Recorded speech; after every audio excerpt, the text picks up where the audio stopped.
when you mention that, and when you mention the DM side, even though I get what you're saying, like, make sure you get to really know and understand them first. But is there a dollar sweet spot of when it should be in Mm. DM versus not, or do you think you could close anything in a DM?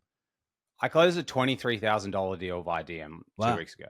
Okay. Yeah, Amazing. no, never met the person ever before. And so Amazing. I actually before that had never closed a deal that big by DM, and I Yeah. wasn't a believer, but other people I know have done it. So now I'm a believer. So now I Right. believe that you can do it. But the difference between a DM and a sales meeting is there's less room for error in a DM conversation. And when I mean DM conversation, I mean I actually text message people Yeah. and have a text message chat, in LinkedIn or WhatsApp, or sometimes just text message, and we have a conversation via text, and then I send them the offer document and they buy. The reason why you don't want to straight go to that and you want a sales call is because in a sales call, you can build trust quicker because they get to see your face as well. And also there's a lot more room for moving around. They can get to know you. You can see their emotions. You can't see people's emotions on a text chat. Yeah. So when you're doing a text sale, people that can do it is like you've got to have your marketing way more geared. And so like you've got to have that really dialed in. Plus your text process. It's like a sales call, it's never off the cuff. Yeah. The best sales calls you ever get on is when you talk to the salesperson and they just ask these questions. You feel like you're totally in control, and at the end, you decide, yeah, I want to work with you. But Sure. they actually controlled the whole thing. It wasn't you. They just made you feel like you controlled it. Yeah. But the hard thing about a text message selling is there's no emotion, so you can't see what they're doing. You can't see if they're leaning in, if they're interested, if they're laid back, if they're distracted. So you can't see that.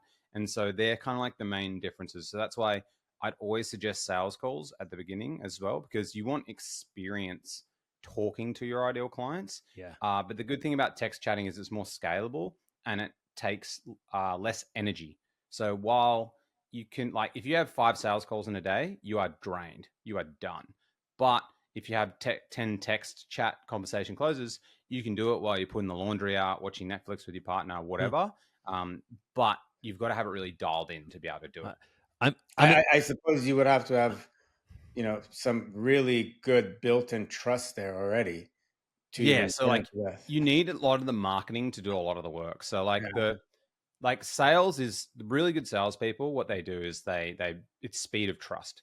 So like a really good salesperson can get on a call, they can like work out the person's problems, build rapport, and then go real deep, and the person feels a connection with them. Like that's like good sales.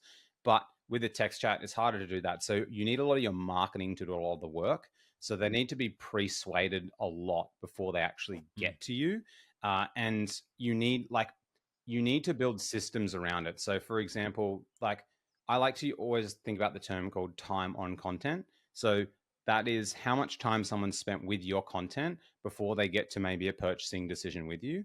And usually the longer they've spent, like let's say if someone listens to this podcast with you guys and they really like you and they've listened to 3 of them for an hour and then they'd eventually have a chat, it'll be an easier conversation than if they just saw a couple of LinkedIn posts as well. So with text selling, you need to have a lot more time on content. So you need to do strategies like, before they get on the call, you send them a 15-minute video sales letter that they watch the video. They have to watch the video. And before they get on the chat, they answer a few questions to qualify themselves. So you have to qualify really well. You also have to, get them to read an offer doc before and then answer questions so you come pre-prepared. Wow. So there's a lot of mechanics that you need involved in the actual process. And like other things, like you want to have a swipe file of all of your customer wins. So when they're chatting, you're like I'd sent one before, right? As an example, this lady, she was in, say, the coaching space. She runs events. I was just chatting to her literally before this call. She runs events and masterclasses to get clients. And she's like, hey, I don't know if I should change this strategy.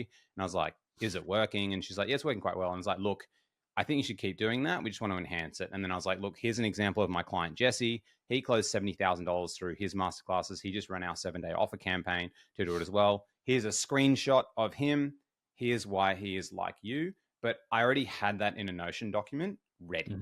So it's like you want to have like kind of like sell by chat, like weapons. And it's like when you're DMing people at the same time. Yeah. So it's very premeditated.